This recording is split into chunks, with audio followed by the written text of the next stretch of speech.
இந்த ஒரு பெண் பிள்ளைக்கு ஃபர்ஸ்ட் ஹீரோ அப்படின்னு சொன்னா அவங்களோட அப்பா தாங்க.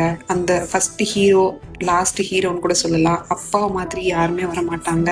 ஒரு பெண் பிள்ளைக்கு என்னதான் அம்மா பாசத்தை கொட்டி கொட்டி வளர்த்தாலும் அந்த பெண் பிள்ளைக்கு அப்பா மேல அவ்வளோ ஒரு பிரியம் இருக்கும். ஈவன் அப்பா நம்ம மேல பாசத்தை காட்டுறாங்க காட்டல அது செகண்டரி. ஆனா அந்த பெண் பிள்ளைக்கு அப்பாவோட பாசத்துக்காக ஏங்குவாங்க, அப்பாக்காக உயிரே கொடுப்பாங்க.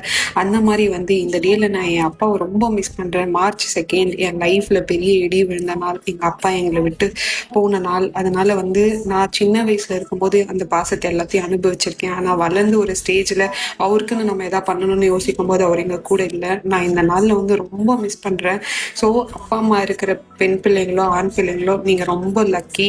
ஏன்னா அவங்க பாசம் உங்களுக்கு கிடைக்குது. இன்னைக்கு இல்லாதவங்களுக்கு மட்டும்தான் அதோட ஏக்கம் புரியும். ஸோ இருக்கிறவங்களுக்கு அது வேல்யூ தெரியாம நிறைய பேர் மிஸ்யூஸ் பண்றீங்க. அதை தயவு செஞ்சு பண்ணாதீங்க. இருக்கும்போது உங்களால முடிஞ்ச நல்ல விஷயம் அவங்களுக்கு பண்ணுங்க. மனசு கஷ்டப்படுற மாதிரி நடந்துக்காதீங்க. இது ஒரு சின்ன பதிவு. ஏன்னா இன்னைக்கு இல்லாதவங்களை போய் கேளுங்க. ஒரு அம்மாவோட பாசமும் அப்பாவோட பாசமும் எவ்வளோ இம்பார்ட்டன்ட் அந்த குழந்தைக்கு. அது எவ்வளோ இம்பாக்டை ஏற்படுத்தும் அவங்க மனசுல, அது மாதிரின்றது அவங்களுக்கு தெரியும். ஸோ அதை தான் நான் அவங்க கிட்ட ஷேர் பண்ணணும்னு விரும்புறேன். இன்னைக்கு அம்மா அப்பாவோட இருக்கிறவங்க நீங்க எல்லாமே கடவுள் கொடுத்த வரோம். உங்களுக்கு அது ஒரு நல்ல கிஃப்ட்னு சொல்லுவேன். ஸோ பேரண்ட்ஸ் இல்லாத பிள்ளைங்க எவ்வளோ கஷ்டப்பட்டு எப்படிலாம் போறாங்க நம்ம பார்க்க செய்யணும்.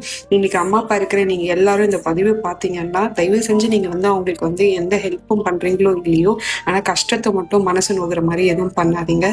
இது என்னோட விருப்பம். ஜஸ்ட் ஷேர் பண்ணணும்னு விரும்புறேன். பாய்.